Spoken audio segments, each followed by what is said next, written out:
Hello, my fellow nerds, and welcome to the Nerd Empire. I hope you all are having a fantastic day today, and I hope you all will enjoy today's reaction video.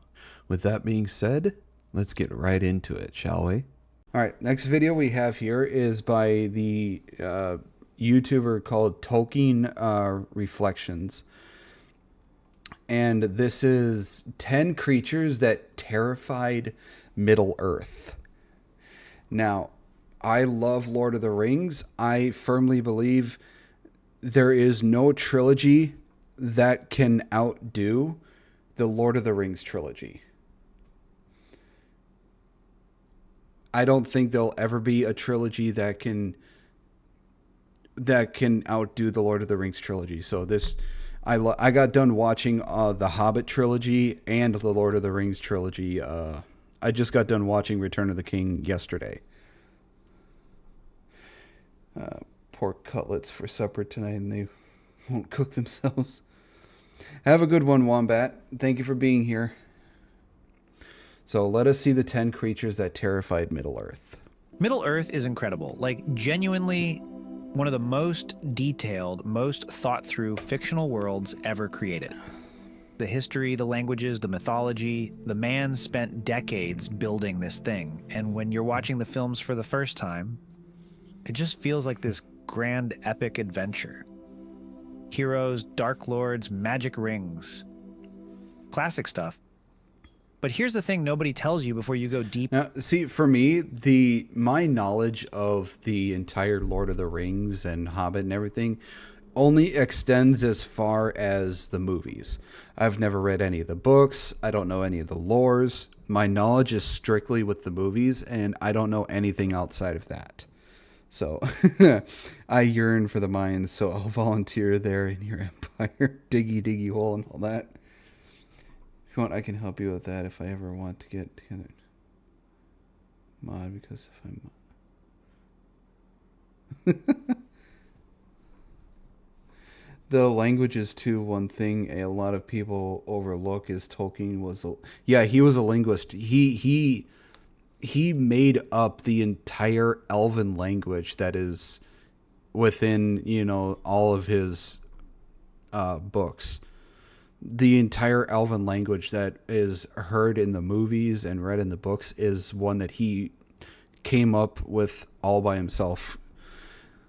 And that's fucking amazing. I reread it every few years. It's the best. Tolkien's works actually started a whole D&D, and most early role-playing video games were inspired by it. The Lord of the Rings trilogy, just the entire series of his books, I think it's very integral to a lot of the fantasy stuff we have now. I don't know if any of the fantasy games or videos or whatever would be as far along as it is in society if Tolkien didn't create his work. Because I think Tolkien's work is like an inspiration for a lot of the things we have now. On the lore, Sauron is not even close to the most terrifying thing in this world. Like, not even top 5. And I say that as someone who spent years thinking the Eye of Mordor was the peak of what Tolkien's world had to offer in terms of pure nightmare fuel. Oh, no. I've heard that there was something like deep in the earth or somewhere deep down that there are creatures so dark and so terrifying that those who know of their existence don't even want to speak about them because they are just that terrifying. I don't know what these dark entities are or what they are called, but I've heard that they are just that they're more terrifying than the giant fuck off spider that devoured itself. It really isn't. Once you start digging into the actual history of Middle-earth, you realize that scattered across thousands of years of Tolkien's writing are creatures so ancient, so destructive, and so deeply weird that entire civilizations just ceased to exist because of them. So today we're counting down 10 creatures that genuinely terrified Middle-earth. And fair warning, by the time we get to number 1, the scale of what we're talking about becomes almost hard to process. They are nameless. Tolkien never even gave them a name. Okay. Let's go. Number 10, the Watcher in the Water. Okay. Yeah, I like those no-name creatures. I've heard that they're more terrifying than Shelob's mother. Okay, so we're starting with one that I think is massively underrated in terms of how creepy it acts. Balrog being on the same level as Gandalf. Just imagine there used to be a whole army of Balrogs. Yeah, that's terrifying. The thing I hate is people think the orcs were representing black people. Oh yeah, that entire thing. That was, and Caligon the Black also is huge. Yeah, he was fucking huge. Yeah, I've seen a video on that entire thing, Blue. I thought it was really fucking stupid. Actually is. You remember that scene in Fellowship where the Fellowship is trying to get into Moria, and then that tentacle shoots out of the water and grabs Frodo? And then suddenly there are like 20 more tentacles, and the whole thing just descends into chaos? Yeah, that thing has a name. It's called the Watcher in the Water. And here's what I love about it. Tolkien never explains what it is. Not even a little bit. We know it lives in the dark lake outside the west gate of Moria. We know it has enough tentacles to grab multiple people at once and enough strength to physically rip the stone doors of Moria shut. And we know that Frodo nearly died in about 30 seconds before Aragorn and Boromir started hacking it apart. That's it. That's the whole file on this thing. You gotta wonder how big the Watcher in the Water might have been. I mean, we only got to see a small part of it. It could have been like, 5 times bigger than what we actually saw. But it looks like we only just saw a little bit of it. It looks like it was probably just a giant fucking squid.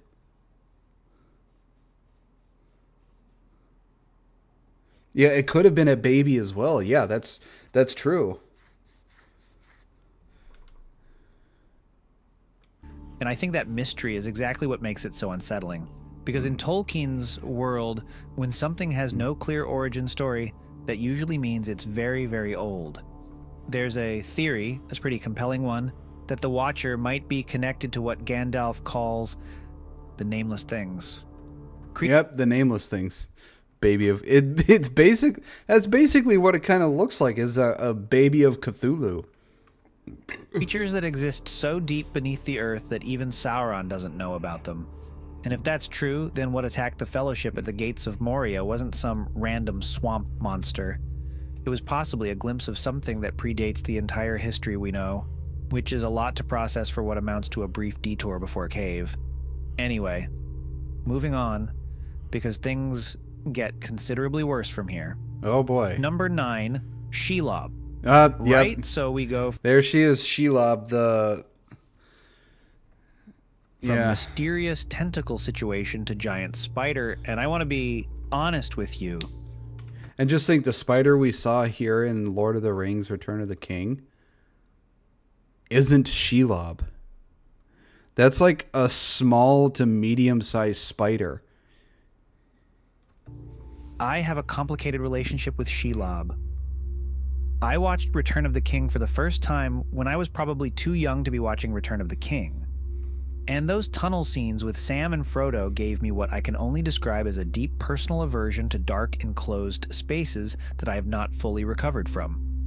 Peter Jackson really went all in on making her as horrifying as possible, and it absolutely worked. I don't think that's actually Shelob. Because Shelob is considered much bigger. I remember physically leaning back in my seat the first time she appeared on screen. Giant spider just moving through total darkness. It's a lot. But I could be wrong though, but I that is Shelob?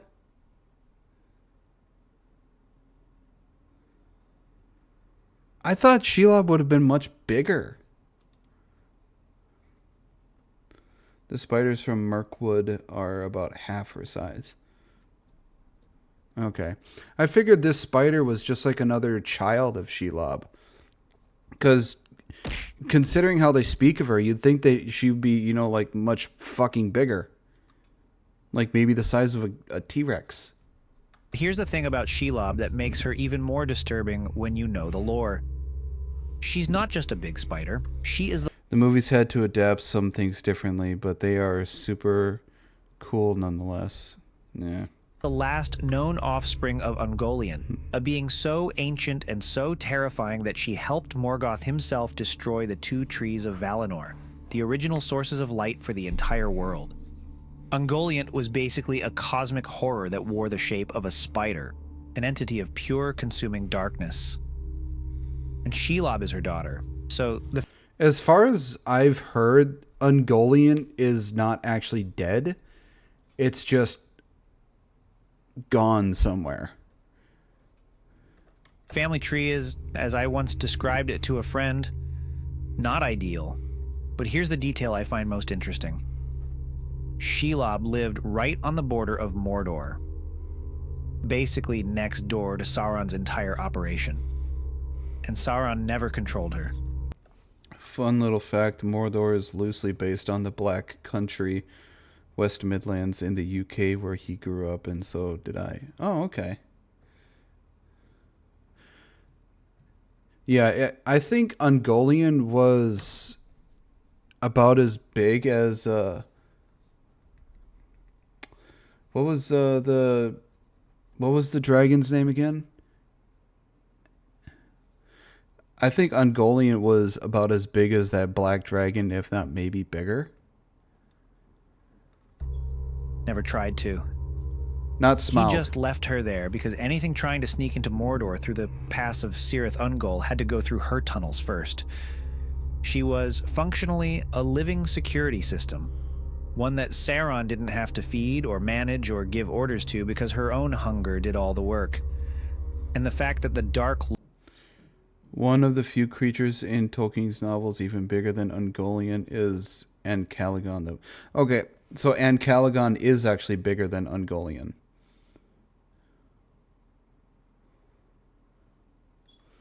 I thought Ungoliant was as big or bigger than Ancalagon. Lord, who controlled literal kings with magic rings, just went, yeah, I'm not touching that. Tells you everything you need to know about how dangerous she really was. Okay. From ancient cosmic spider to something slightly more famous. Number 8. Smaug. Look, I know Smaug is the obvious pick and everyone knows who he is, but I genuinely think people undersell how terrifying he is in the actual lore, because the films give you Benedict Cumberbatch doing an incredible voice performance and an absolutely stunning dragon design. Yeah, Benedict, I think he did a fan-fucking-tastic job voicing Smaug. I bet Fell Beast will be in this video too.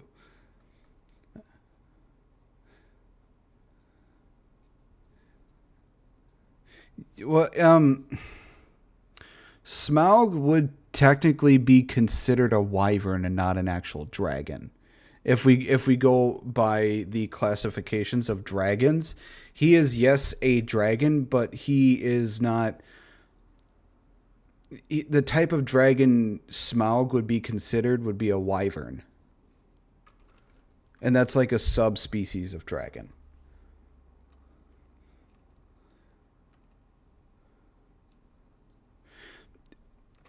A wyvern, like, they have the regular dragon legs, but they're as you can see, like, his arms, like his wings and his arms are basically the same thing. Thanks for the follow on Kick Illusion. Like, here, let me use a better way to represent this.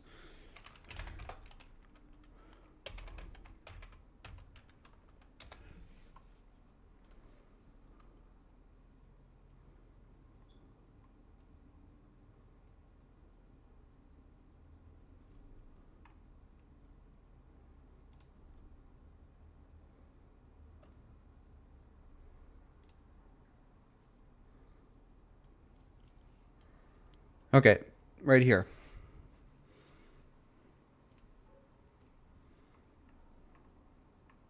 All right. A wyvern is basically it's a dragon. It has legs, but its arms are also its wings. So this would be considered a wyvern. A regular dragon, this would be more like a western style dragon. But a western style dragon, basically it has regular wings on its back, but it also has 4 legs. A drake would be right here, would be considered a wingless dragon. We got an amphitheater, which is basically a serpent. It's basically a worm but with wings. And then we got a lindworm, that's basically a worm but with 2 legs, and then just a worm. So these are the differences when it comes to dragons. So Smaug would actually be considered a wyvern.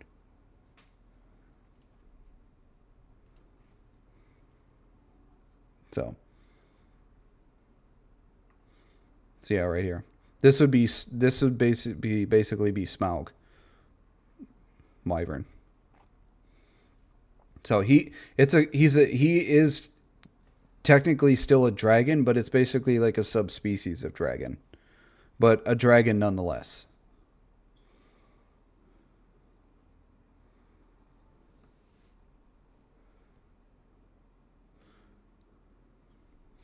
Am I the only one that thought the face animation or maybe the art style of Smaug makes him seem a little goofy?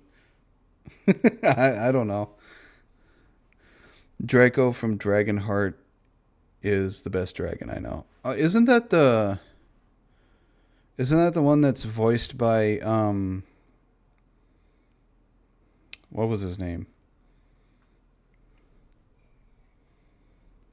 I forget what his name was. Depths. He's meant to be a dragon. They just designed him in the film like a wyvern. Oh, okay. Sean Connery, yes. Yeah, Draco from Dragonheart. Isn't that the dragon that Sean Connery voiced? Because I think that's the one I've seen when I was a kid.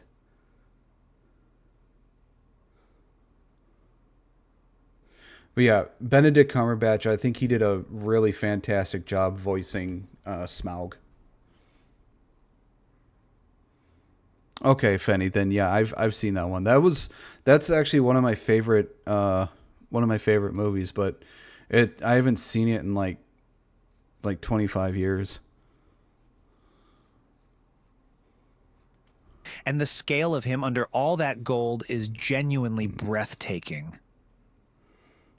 And to think, Smaug, if I'm not mistaken, he's the smaller of all the dragons that has been in the in Tolkien's universe. He's basically on one. Isn't Smaug considered the smallest one, or is he just like one of the smallest ones? Because I can't remember, because I know he's on the smaller end. I just don't know if he was the smaller ones that have been alive. Seeing Smaug now makes me think of Ghidorah from the Monsterverse. Yeah. I remember watching that scene where he slowly rises out of the mountain of treasure and thinking, yeah, okay, cinema is worth it. King Einon from Dragonheart is the actor as Lupin from Harry Potter. Oh, okay. He was small because he was young. Oh, okay, so he was still young. But Smaug in the books goes even further than what the films show. And the reason is this: he's not just big and fireproof. He's smart in a way that feels genuinely dangerous. That conversation between Smaug and Bilbo in the mountain isn't just a cool set piece. It's Smaug running psychological warfare on someone in real time. He's reading Bilbo, testing him, probing for information, trying to figure out who sent him and why. He talks Bilbo into revealing more than he meant to. And the whole time, Bilbo's terrified and Smaug knows it and is enjoying it. Dragons in Tolkien's world were created by Morgoth specifically as weapons. Intelligent, manipulative, almost impossible to kill, and designed to break morale as much as break walls. Smaug is the last great dragon still active in the Third Age, and by the time Bilbo meets him, he's been sitting on that mountain for roughly 171 years, completely unbothered, because no one has the stones to even try. Look at that. Did they ever say in the books, like, how, like, what the lifespan is of the dragons, or are they pretty much immortal? I mean, and when I say immortal, I mean immortal in the sense that they can't die through age. Functionally immortal. Okay. Thing. And the truly humbling thing is that Smaug isn't even the biggest or most dangerous dragon Tolkien ever wrote. That's coming later. And when we get there, the scale difference is going to be genuinely ridiculous. But first, we need to talk about something that lives underground. Number 7, Durin's Bane. Okay, the Balrog. I want to tell you exactly where I was when I first understood what a Balrog actually is, because it changed how I watched that entire sequence in Fellowship. I was reading the appendices, which, yes, I understand is a choice that most people do, not make. And I found this relatively brief note explaining that Balrogs are Maiar, the same order of being as Gandalf, the same order of being as Sauron. And I had to put the book down for a second. It's common knowledge now, but remember, those were the early days. I was just getting into it, trying to figure all this. No, I figured dragons were not immortal in the sense that they can't, like, nothing can kill them, but immortal in the sense that they cannot die through age. They can be killed, they just can't die from old age. So they're basically eternal youth.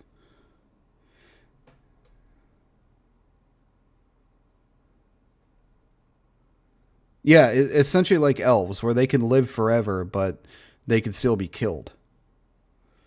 Yep, Gandalf is like an angel, and Balrogs are fallen angels. So deep. Yeah, yep. Shit out. Because when you watch the bridge scene, you're watching Gandalf, who is effectively an angelic being in a deliberately weakened mortal form, face something that was once his equal. Not a monster that crawled up from the dark. A divine spirit that was corrupted by Morgoth at the beginning of the world and has been sealed beneath Moria for thousands of years. The dwarves didn't accidentally find an underground creature, they dug too deep and woke up a demon of the ancient world. And the really wild thing is the duration of that fight. The battle between Gandalf and Durin's Bane lasts for days. They fall from the bridge into water so deep that no one knows where it ends. They fight in underground lakes. They climb endless stairs in the dark. They finally emerge on the peak of a mountain and Gandalf defeats it, and then collapses and dies, or appears to die, and then comes back as Gandalf the White, which is a whole other conversation. The point is, that's how much it took to kill one Balrog. One. And Morgoth had many of them. God, just think if Morgoth actually tried to, like, if Sauron had, like, access to a Balrog army, basically Middle Earth would have had no fucking chance. At least I don't think Middle Earth would have standed a chance if Sauron had a Balrog army. Gandalf really feared going through Moria. Well, yeah, it's because Gandalf knew what the dwarves in Moria woke up. So he wanted to avoid having to go through there just in, you know, because he knew that there was a chance that they would run into the Balrog. Hi, Lunar. Sauron can't. He is at the same level as them. Oh, okay. The Balrog was likely the last. Which brings us to the one who was in charge of all of them. Number 6. Gothmog, Lord of Balrogs. If Durin's Bane was a demon that wiped out an entire dwarven civilization, Gothmog was essentially the commander of every demon like it. Oh, I didn't know there was basically a Balrog commander.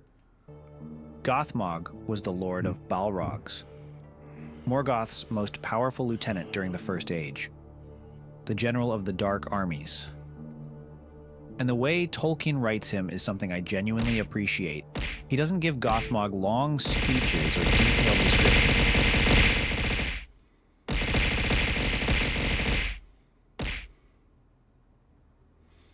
Not as much as last time. There are some stories in the Silmarillion and the Unfinished Tales where elves had to fight Balrogs. Those were some epic battles.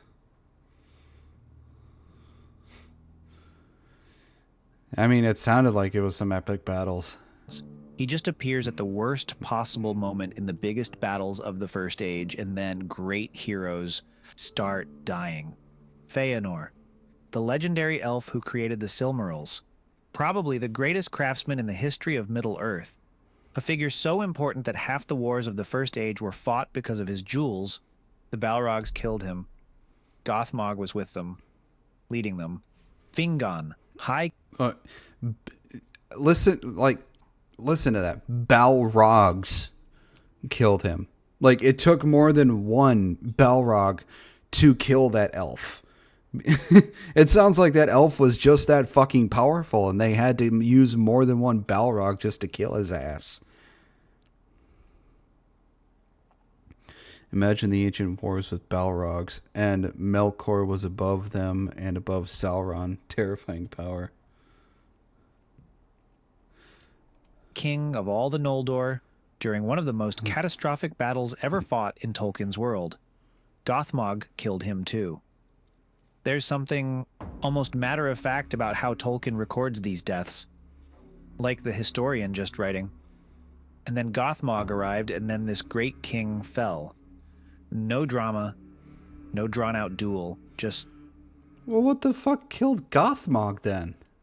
He showed up and the person died, which honestly makes him scarier than any amount of description would. And speaking of things that are scary in a way that's hard to fully articulate...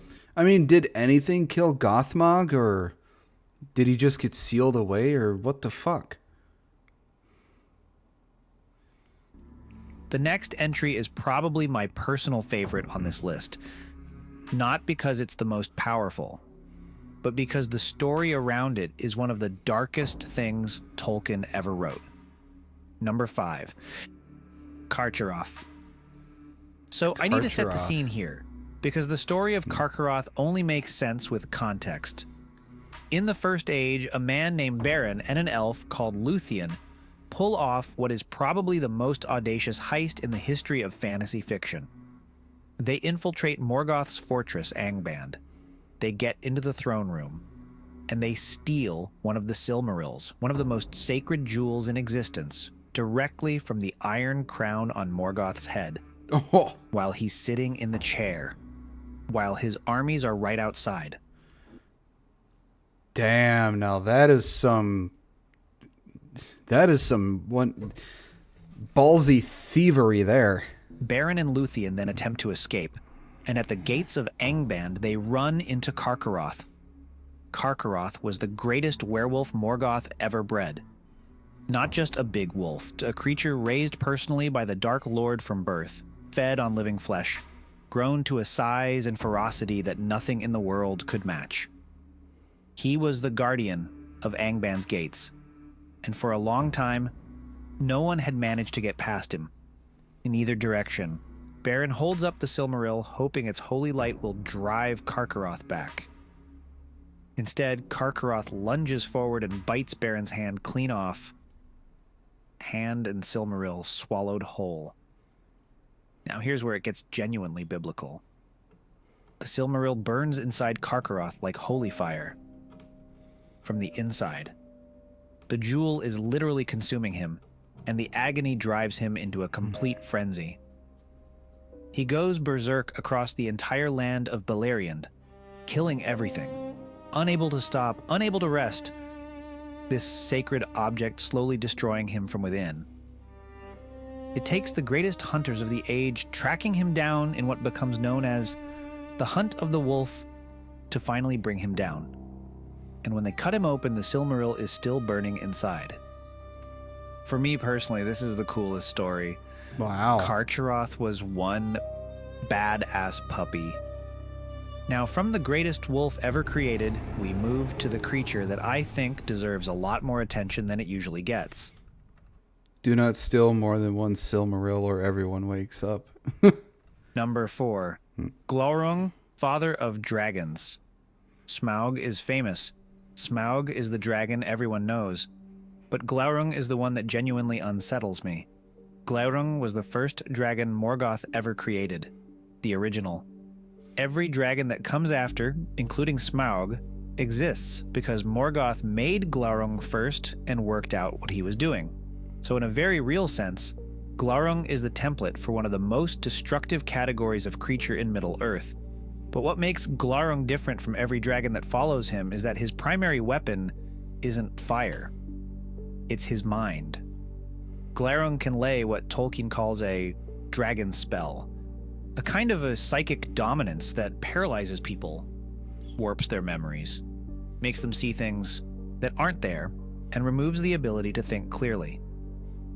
He doesn't just destroy cities, he gets inside people's heads and ruins their lives from within. That's a terrifying creature. The most famous example is the tragedy of Turin Turambar, which is honestly one of the most relentlessly brutal stories Tolkien ever wrote. Glaurung is the engine of that entire catastrophe. He enslaves the city of Nargothrond. He fills Turin's head with false memories and manipulates him into a series of decisions that destroy everyone around him. He engineers situations of almost unimaginable tragedy, and in the darkest moment of the whole story, through illusion and deception, he manipulates Turin into unknowingly marrying his own sister. Yeah, Tolkien went there. That's messed up. Game of Thrones territory. Because the Turin story reads like Greek tragedy filtered through Norse mythology, and it is not comfortable, but it's extraordinary. And Glaurung is the reason any of it happens. Pure psychological destruction, wearing the shape of a dragon. Okay, from Glaurung, we need to jump ahead in the timeline, because the next entry makes everything else feel comparatively small. Number 3, Ancalagon the Black. I want you to think about the biggest thing you've seen in a fantasy film. Just think, Glaurung was the first, and from him comes this big fuck-off dragon. Dragon, giant, whatever. Hold that image in your head. Now make it bigger. Keep going. A bit more. Okay, that might be getting close. This is by far the largest dragon Morgoth ever created. The largest flying creature in the history of Tolkien's world. He appears at the very end of the First Age, during the War of Wrath. The final battle where the Valar themselves came to overthrow Morgoth. And for a while, it actually looks like Morgoth might win. Because he releases Ancalagon and a fleet of other winged fire drakes. And they overwhelm the armies of the Valar entirely. There is one moment in the history of the First Age where the good guys are genuinely losing, and Ancalagon is the reason. Then a mariner named Arundel rides a flying ship, rallies the eagles of Manwë, and fights Ancalagon in the sky. The battle lasts an entire day, and when Ancalagon is finally slain and falls from the sky, his body hits the volcanic mountains of Thangorodrim, the massive peaks above Morgoth's fortress, and destroys them. Not damages. Yeah. Destroys. Mountains. Because that's not a dragon. That's a geological event with wings. I love that Tolkien never over-explains the scale. He just drops it in and trusts you to understand what you're reading. Now, from something almost too large to... Yeah, the fucker was, as far as I'm aware, that I've heard that the guy was about as large as 2 mountain ranges. The dude's fucking huge. picture, we go to something that can't be pictured at all. Number 2, the nameless things. He keeps mispronouncing Ancalagon. Yeah, I know. He's mispronounced a few things differently. I don't know if he does it on purpose or what. After Gandalf fights the Balrog and they both plunge off the bridge of Khazad-dûm, they fall. Khazad-dûm. For a very long time. Into the deep places of the earth, far below the deepest level the dwarves ever dug. And after the fight is finally over, Gandalf, this ancient divine being who has existed since before the world was shaped, describes what he encountered down there in the dark. He says, "Far, far below the deepest delvings of the dwarves, the world is gnawed by nameless things. Even Sauron knows them not." That line has always done something to me. Because think about what it's actually saying. These creatures live deeper than any place in Middle-earth that has ever been explored. They exist in parts of the world where no light has ever reached and no recorded history goes. And Sauron, when one of the oldest beings, existence, a creature of divine origin who has been active in this world for tens of thousands of years, Gian, doesn't know what they are. These things are so ancient and so far outside the known world that even giving them a name would be too much information. They're just down there, in the dark, gnawing, still, right now, sleep well. But as unsettling as all of that is, there is still... Are we sure it's not AI narration? It tends to do that. Yeah, it probably is an AI narration.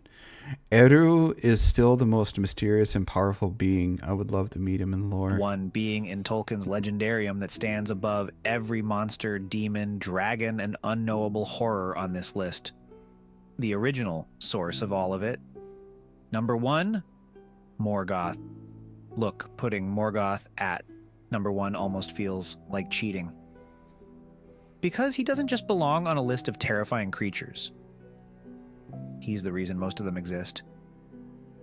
In the very beginning of Tolkien's world, before Middle-earth had taken its final shape, there was a being called Melkor. He was the most powerful of the Ainur, the divine spirits that helped shape creation itself. More gifted than any of his peers. More knowledgeable. More capable. And he wanted to rule everything he had helped make. So he started corrupting it. He twisted other divine spirits into Balrogs. He bred werewolves. He engineered dragons. He spent ages pouring his own power into the very substance of the earth, corrupting the land, the water, everything, in an attempt to make Middle-earth an extension of his own will. He fought wars against the elves that lasted centuries and destroyed entire geographies. Beleriand, the entire western landmass where most of the First Age takes place, sank beneath the sea largely as a consequence of what Morgoth's wars did to it. And here's the thing that really puts Sauron in perspective. Sauron, the Dark Lord, the Eye, the figure who casts his shadow over the entire Lord of the Rings, began his story as Morgoth's servant. His most capable lieutenant, yes, but still a servant. Everything that makes Sauron terrifying, his knowledge of rings, his understanding of domination and control, his entire playbook, was learned in Morgoth's shadow. Tolkien hints at this throughout his writing. That Middle-earth carries within it the memory of Morgoth's corruption. That his evil isn't fully gone, just dispersed, soaked into the very material of the world over thousands of years of his presence. Just the slow, deep stain of an ancient malice, woven into the fabric of everything. That's the world Tolkien built. Beautiful, intricate, filled with remarkable people and places and moments of genuine hope. And also absolutely packed with nightmares if you know where to look. Thanks for watching. If there's a creature you think deserved a spot and didn't make the list, and honestly there are a few I had to leave out that hurt, let me know in the comments. I reply to all of them. Until next time, this is Tolkien Reflections. I think Ungoliant should have gotten a spot because I think that was Didn't Morgoth actually try and fight Ungoliant?